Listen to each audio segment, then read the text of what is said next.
যেমন ইয়া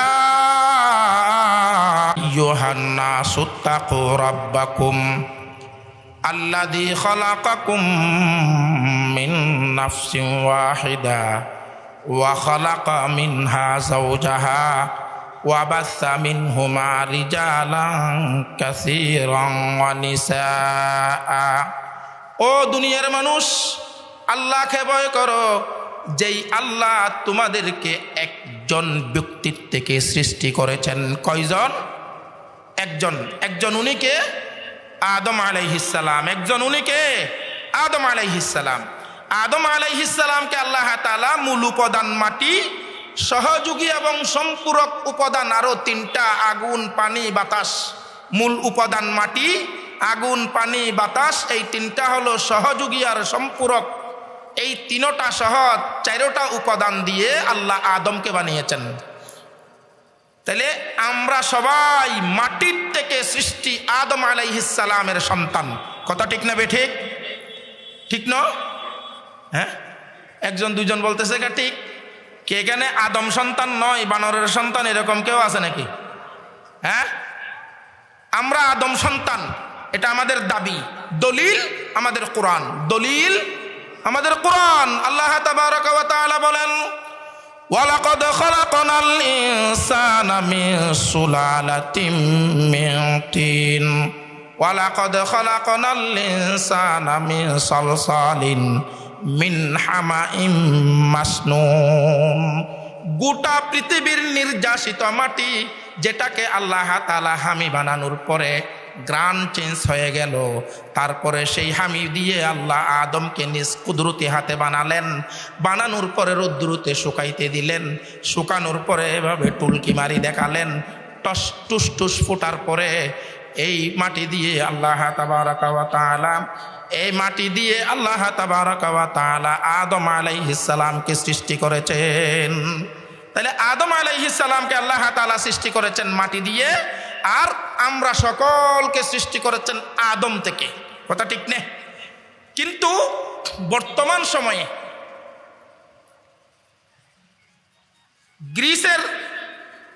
গ্রিসের একজন নাস্তিক বিজ্ঞানী ডারউইন, সে বলে বিবর্তনবাদের প্রবক্তা। তার কিছু অনুসারী জাফর ইকবাল সহ আমাদের দেশেও দূষর আছে না নাই? কথা বলেন না কেন? আছে। এ ডারউইন কি বলেছে? মানুষের পূর্বপুরুষ হলো বানর। মানুষের পূর্বপুরুষ কি? বানর।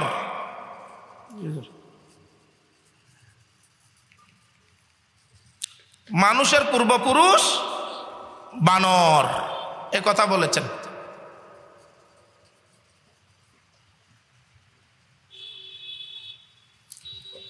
মানুষের পূর্বপুরুষ বানর। আমি বলতে চাই, সে মানুষের পূর্বপুরুষ বানর এ কথাটা বললো কেন? তার তো আরো কিছু গবেষণা করা চাই। যেমন ফাফদা মাছ, তার গবেষণার রেজাল্ট এটা হওয়া দরকার ছিল যে ফাফদা মাছ বোয়াল মাছের পূর্বপুরুষ। কিরে ভাই? তিতপুড়ি সরফুডির পূর্বপুরুষ, টাই মাছ শৈল মাছের পূর্বপুরুষ। এভাবে অনেক জিনিস সাইজে বেশ কম হলেও ডিজাইনে একরকম আছে না নাই? সেই গবেষণা পৃথিবীর কোনো বইয়ে লেখে নাই, বাংলাদেশের বইয়েও লেখে নাই। শুধুমাত্র মানুষের পূর্বপুরুষ বানর, এই গবেষণার রেজাল্ট লেখা হলো কেন? গবেষণা আমি করে দেখেছি, তারা আসলে বানরের চাল চলনে চলতে চায়, সেজন্য নিজেদের পূর্বপুরুষ বানর সাব্যস্ত করতে চায়। বলেন, বানরে কাপড় পরে? হ্যাঁ না ল্যাংডা? জাফর ইকবাল সহ বাংলাদেশে যারা ডারউইনের দূষর নাস্তিক রয়েছে, তারা দেশে উলঙ্গ, নগ্ন আর ল্যাংডার বাজার বানাতে চায়, সেজন্য নিজের পূর্বপুরুষ বানর সাব্যস্ত করতে চায়। বানরের শ্বাস আছে, ব্যবসা আছে, কোত্থেকে খায়? আরেকজনের উপরে চড়াও হয়ে, আরেকজনের উপরে থাবা মেরে আরেকজনের সম্পদ খেতে চায়। এই জাফর ইকবাল সহ নাস্তিক মুরতাদ বেঈমানেরা আরেকজনের উপরে চড়াও হতে চায়, আরেকজনের জিনিস হামলা করে খেতে চায়, সেই জন্য নিজের পূর্বপুরুষ বানর সাব্যস্ত করতে চায়। রাঙ্গুনিয়াতে বানর আছে, পাহাড় তো অনেক। এই দেশের বানরের কোনো বিবাহ হয়? অনারার এটা কোনোদিন বান্দরের বিয়ে হইয়ে না এনে ইতারা তুন সনে তেরা তু ফুয়ানো হইদে বান্দরের বাচ্চা হয়?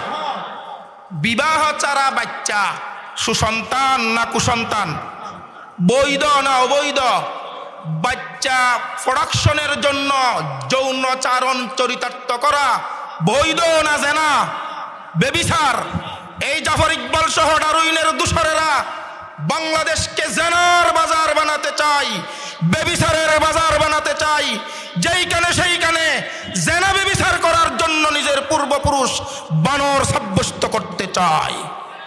অথচ আল্লাহ নিয়ামত দেখিয়ে ওয়াজ করেছেন, দুনিয়ার মানুষ তোমাদেরকে আমি আল্লাহ এক ব্যক্তির থেকে সৃষ্টি করেছি, এক ব্যক্তিকে মানব থেকে মাটির থেকে সৃষ্টি করেছি, তার থেকে তার স্ত্রী সৃষ্টি করেছি, তারপরে যুগল সংসারের মাধ্যমে ক্রমান্বয়ে আমি মানব সৃষ্টির রহস্য দিয়ে একজন মানুষ পৃথিবীতে বিস্তার হতে পারে মতো একটা ব্যবস্থা করে দিয়েছি। এই কোরআনে বর্ণিত বিধান যারা মানে তাদের নাম মুসলমান, এই বিধান যারা মানে না তাদের নাম কাফের। মুসলমান হয়ে যারা মানবে না তাদের নাম হলো মুরতাদ।